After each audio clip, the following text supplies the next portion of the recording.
Good afternoon, and thank you for joining us for our next session of Chats with the Chief, a Belonging Dialogue. My name is Duane Reynolds, and I'm the founder and CEO of Just Health Collective. We're a professional services and advisory firm focused on accelerating health equity and belonging in health and healthcare. We are thrilled to have you all join us today. And if you're so inclined, please feel free to click the share icon at the bottom of your screen to share this important conversation within your network. We want to give everyone the opportunity to join in and benefit from hearing perspectives on health equity and belonging. We'll leave time to answer questions at the end, so feel free to post them in the chat as they come to you. So today's conversation is about addressing health equity in formative years through the lens of a children's hospital. Experiences early in life can have long-term health consequences. Dr. Maria Trent, who's professor of American Health, Pediatrics, and Nursing at Johns Hopkins University in Baltimore, said that in studying the problem of inequity and racism on children's health, what we see is that children, when they grow up in the environments where racism is prevalent, that their experiences really have a direct impact on how they see themselves and how they operate in the world. And this has lasting impacts on health over their entire lifetime. So we have an opportunity to intervene and course correct a child's ability to attain optimal health at an early age. But the structural determinants of health, including systemic racism, have to be addressed at their root. My guest today is a friend and former colleague and fellow alumnus of The Ohio State University, Jamie Phillips. Jamie is the Chief Operating Officer at UCSF Benioff Children's Hospitals. She has extensive years of diverse healthcare administration experience with leading-edge healthcare delivery systems and organizations, including Nationwide Children's Hospital, Trinity Health System in Novi, Michigan, Cincinnati Children's Medical Center, and Ohio Health Corporation. She earned her master's degree in health administration from The Ohio State University. Again, go Bucks. And she earned her Bachelor of Sciences from Ohio University in Healthcare Administration with a minor in Business Administration. Jamie also serves as an adjunct professor in health administration at Franklin University and is an active fellow with the American College of Healthcare Executives. Finally, she is a recipient of the YMCA Black Achiever Award in Cincinnati, Ohio, and Ohio Diversity and Leadership Multicultural Leadership Award. Welcome, Jamie. Thank you for joining us. Thanks, Duane. Appreciate being here today. Well, we are happy to have you, and it's been a while since we've talked and seen one another, so it's really like a reunion for me. So I'm glad that we're getting to reconnect on this topic that is near and dear to both of our hearts. So my first question for you is, working in a children's hospital, how does your organization support families and the social determinants of health that they might face? And what are some of those unique challenges that you think children's hospitals face in regard to health equity? Right. Yeah, when we look at our patients, we have to look at the entire family. And when you mentioned in the topic for today around the social determinants, that comes into play every day. And we even have some of our researchers here at UCSF really start looking into these adverse childhood experiences and how they have impacted the child's health biologically from the experiences they have had throughout their short lives on this earth. When we come into it, looking at care in general, we have to look at holistically. And in health equity, there's several levers that you have to take into account. One is definitely quality, and that might be the language barriers, that might be how they access care, it might be how they are being engaged in their care, particularly as the family as they're caring for their child. And then also looking at the outcomes. Are we seeing differences in outcomes by race? The other piece has been around just the environment, how we are developing our people to create a inclusive environment. And that gets to the point where we even have a recent project around how to de-escalate situations, because we've noticed that our some of our events in our hospital were more heavy towards people of color, and so we had to put some uh, teams in place to say, why is that happening? What training do we need to give to staff to balance that out more? And then the last I would say would be just around clinical policy and race in medicine and the makeup of Mhm. who works in the hospital. Those are things that have come to light to us that we need to be more reflective of the people we're serving. So we have some heavy work on there. So again, it's that whole holistic view, and how are we impacting that based on the external social factors that are going on in this life. Excellent. I really like the point that you made about the biological impacts of certain traumatic events. Myself, as I've been learning more about the impact of racism, coming to understand that it also has implications for your internal body and how your body may express illness as a result of the traumatic events of racism. So I think that's really great that you're approaching it from that scientific perspective to really help clinicians and families understand that there is a biological impact to these traumatic events. Yeah, we're actually one of Dana Long, she's one of our physicians here and researchers. She's developing a questionnaire that really dives into those, and we're building out within Epic. And so this is something that we are really going to take ownership and strides and being innovative of how we look at family from different lenses than what we have in. That's excellent. I also noted that you talked a bit about the internal culture, which I think is really important for people to understand that when you're trying to solve for health equity, it is about the internal culture and the external culture and how those two things intersect. So, working on things like unconscious bias and mitigating conflict become really important to establish that culture that then allows you to also be able to do the same types of things and focus on health equity with your patient population. Right. Yeah, So, yeah, the culture piece is, particularly where we are today in our society, we've been really trying to take a closer look of what we're doing around our culture, mhm, and um, there were things happening that probably shouldn't have been happening around just some of the things around the environment coming through, but we taken it head on and really sat down and had about how we are caring for people that come into our organization, but also looking at ourselves and getting more informed. I would say the other is trauma informed training, mhm. and beyond just the CPI training as well.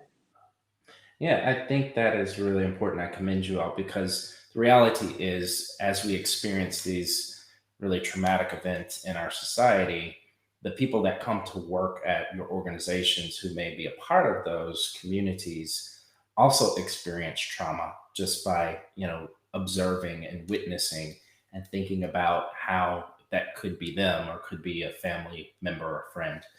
So I think it's really important to make sure that you're paying just as much attention to the internal culture and how you're responding to the mental health needs of your employee population. Yes. Yeah. So, I want to talk a little bit about you have two different markets. You have a San Francisco and an Oakland market for your hospitals. And so, what are some of the differences or similarities that you find in managing both of these populations with regard to health equity? Well, I would say, both campuses, they have this commitment to take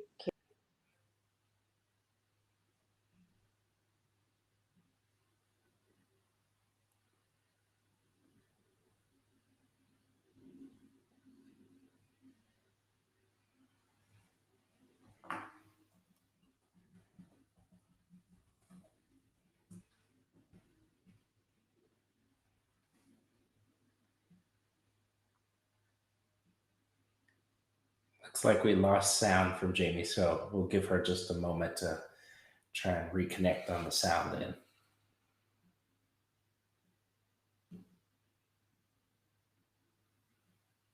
If you need to log out and back in, I think that's okay too.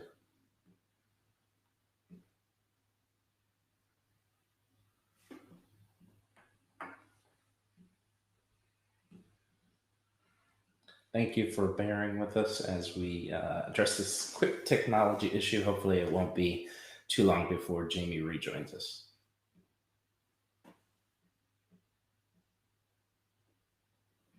And as we're pausing, if you have any questions that you're thinking about, make sure to post them in the chat. And as we move through or at the end of the presentation, we'll make sure we address those questions for you. Sorry about that. No problem. No problem. I filled the time talking about questions that they should post in the chat.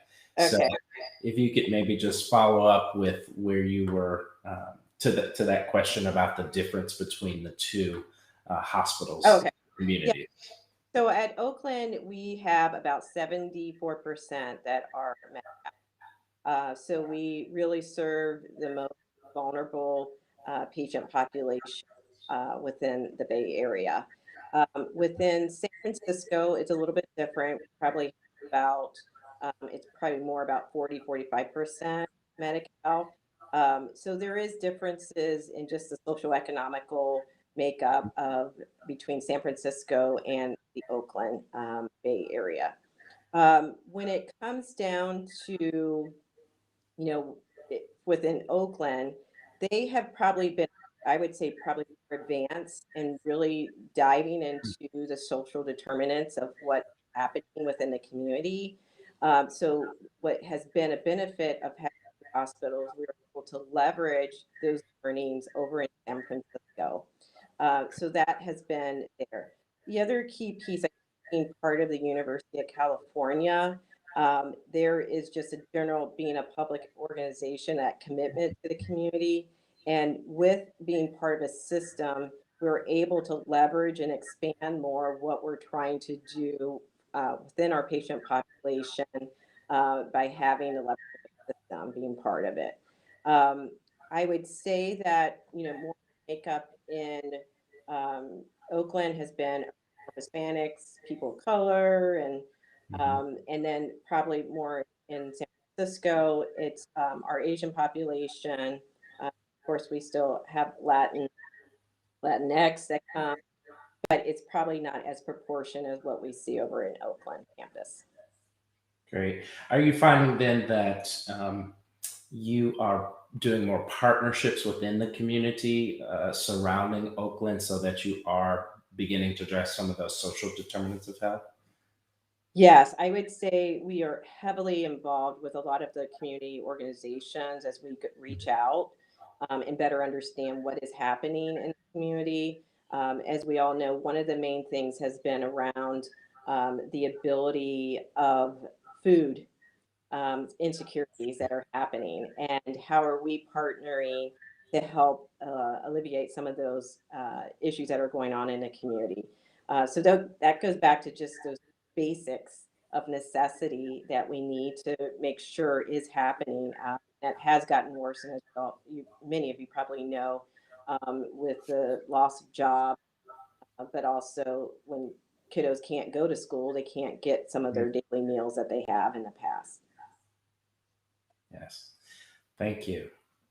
And so, in thinking about sort of your own personal motivation as a leader, how do you maintain your commitment to addressing health equity? Because it's a huge and complex problem, but what is it that keeps you committed to addressing this challenge?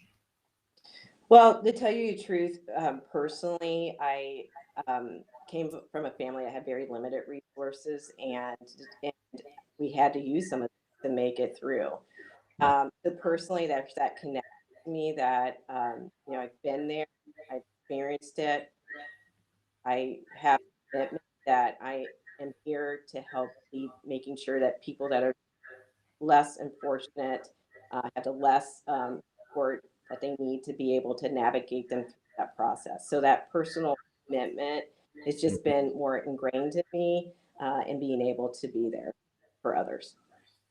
I think that is a very important point that I want to highlight is that we're talking a lot about equity and a lot about diversity these days. And part of what I think will help us solve some of these challenges is having people with the lived experience of those diverse, underserved, marginalized communities being a part of leadership, because we come with a different lens and frame of reference that we can bring to the table as we think through some of these strategic decisions about where to place, different medical centers or clinics in our community, or what social determinants of health to work on, both from an operational and a policy advocacy perspective. And I think it's really important and key, and in my mind should really be seen as a part of a leadership competency, understanding that your experiences actually bring a level of knowledge and awareness that can be very beneficial to how we solve some of these health equity issues.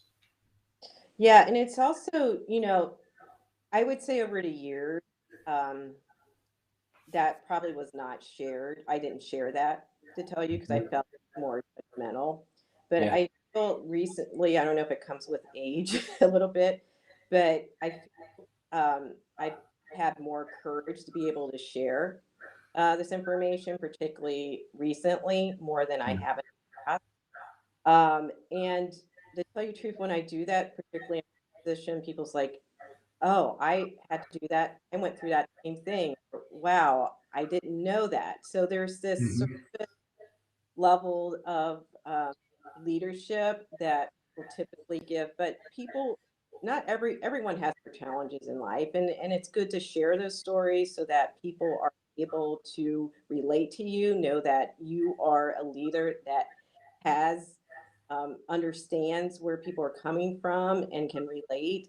So I feel like that has been something that has been more eye-opening to me recently.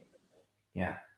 Well, along those lines, I think about being a Black leader and the fact that both of us have been inside of organizations where we have recognized racism at play. We may have even, been on the receiving end of that, but we chose to work within the systems to actually invoke change inside. But then there are also these moments where it may not be politically safe to speak up.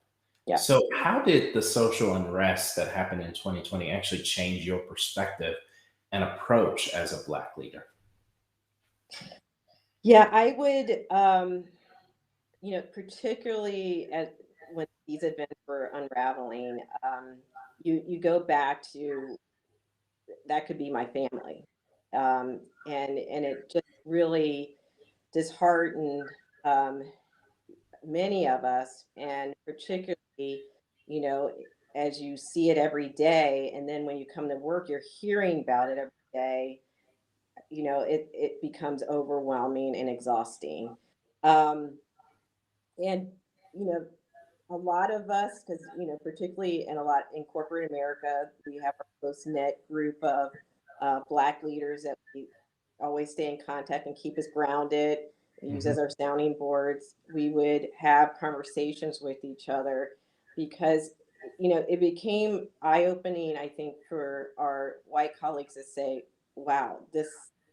Some of them saying, "I didn't know this was going on," or "Wow, what are we going to do about it?" So then there was a ton of good, great conversation that was happening. But then, a lot of us were saying, "Okay, conversation, but where's the action?" Yeah. And that's where a lot of the Black leaders within UCSF really started putting the pressure. We want to see action, and we want initiative. We want, to see progress being made versus it's just, this is not just a moment in time. It's something that's in existence for hundreds of years. You may not have seen it, but we've been experiencing it. And we also started sharing some of our own personal experiences of how we felt within the organization. And Mhm. then I think that also was eye-opening for people to see that their colleagues are actually seeing are experiencing racism, and it's systematic within our organization. Yeah. So, it's been some hard conversations. I've probably been more, um, I would be probably more willing if I start seeing things. I've been speaking up more than probably what I have in the past.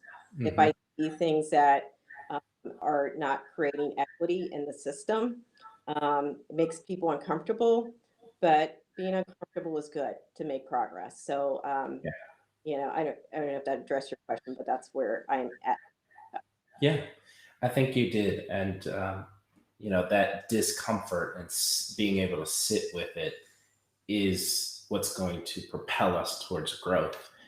And one of the things that I have realized, and I think a lot of Black people have realized, is that we didn't always share that experience, with the dominant culture. And part of that has to do again with sort of psychological safety, Hmm. and just wanting to just be able to show up to work, to do our job, to be rewarded and recognized in the same type of ways. Um, but understanding that if we spoke up about our experience, then it was bringing attention to us in a way that perhaps we really didn't want to. Hmm. Um, but now I think we've sort of had this pivot where the ability to share those stories will actually help people learn and grow. Yeah. But I'm also careful to say that it isn't the responsibility of the marginalized group to be the educator and informer unless we so choose to. Yeah. Um, some of us are in the trenches doing that type of work. But for some people, it can actually re traumatize. Exactly. Yeah, yeah, but I think, if we as leaders in these organizations can have those conversations and can lead those conversations and lead through the discomfort, we're going to come out much better on the other side. Yeah. Good. Yeah.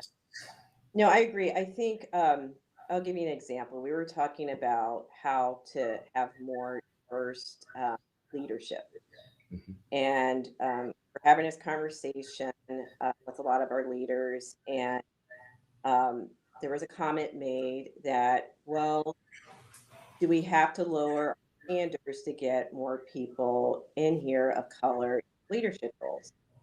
And then it was more of, well, we have to get them more developed and develop a pipeline. I, I first I'm like, am I really hearing this? And I, um, you know me, Duane. I typically I'm candid, tell like it is. And I said, I beg to differ you on this. I was like, there are leaders like myself that are very skilled, competent, and out there. It may take a little bit more effort to recruit us, but we are out there. And I said it felt like an insult. Yeah, Now, that really went through the whole leadership team for the people of color. I was really bothered by that comment.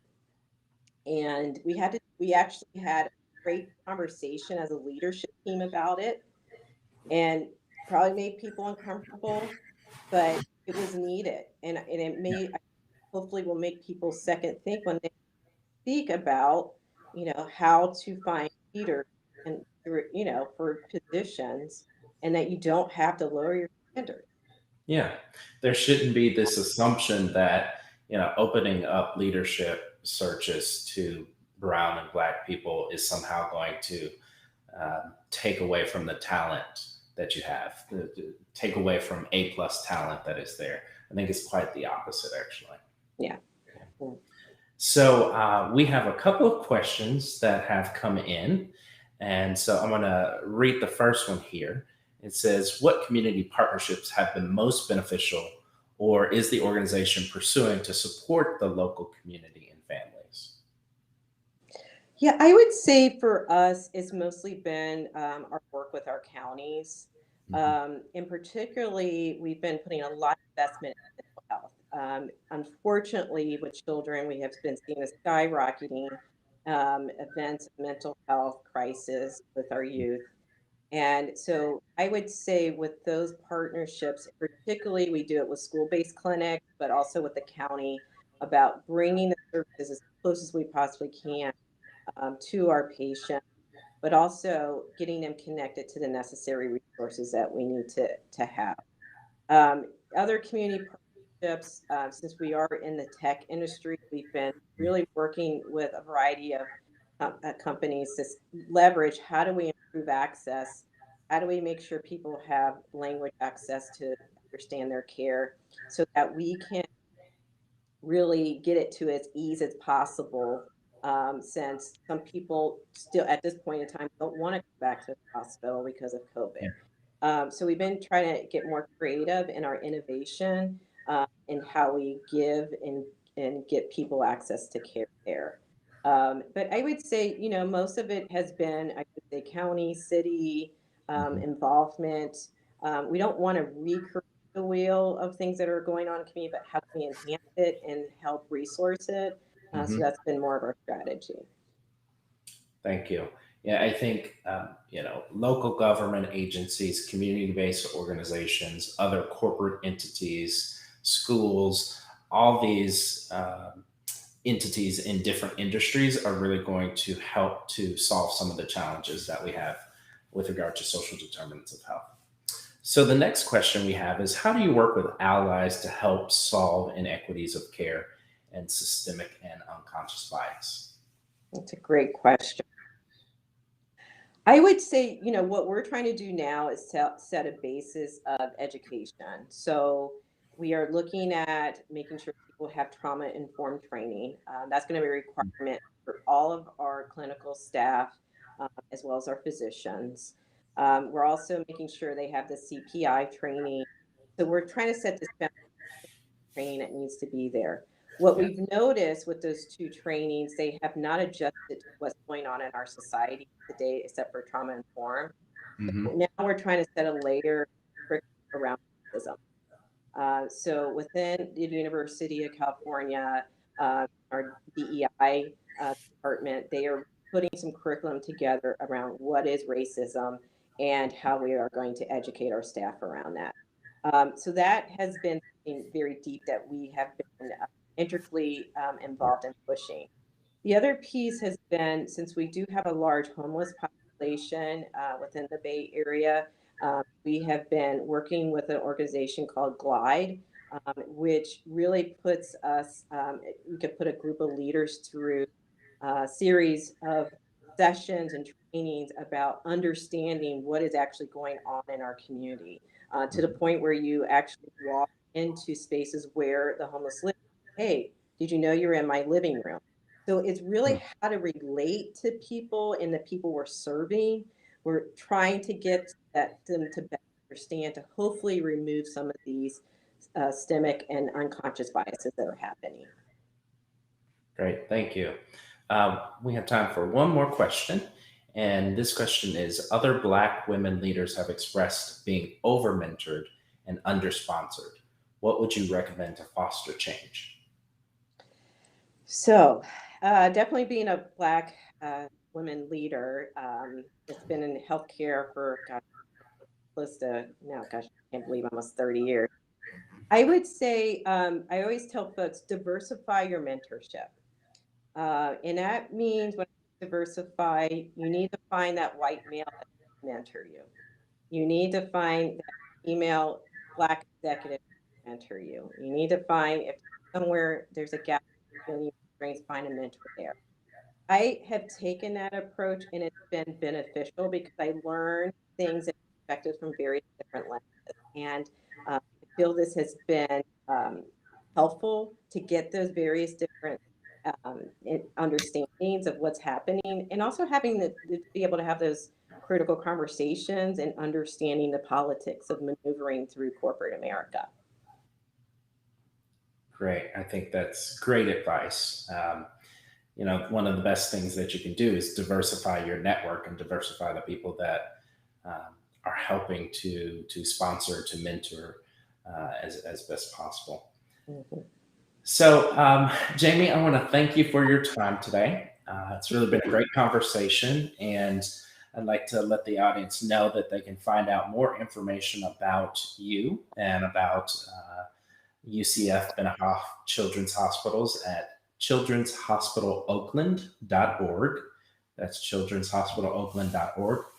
And I also want to thank the audience today. And I'd like to welcome you all to join us again on Wednesday, May the 12th at 12 p.m. Eastern for our next Chats with the Chief, a Belonging Dialogue with author Melanie Ho. Don't forget to like us on the Just Health Collective page and on LinkedIn so you can stay up to date on our future Chats with the Chiefs conversations. Thank you all and have a great rest of your day. Thank you.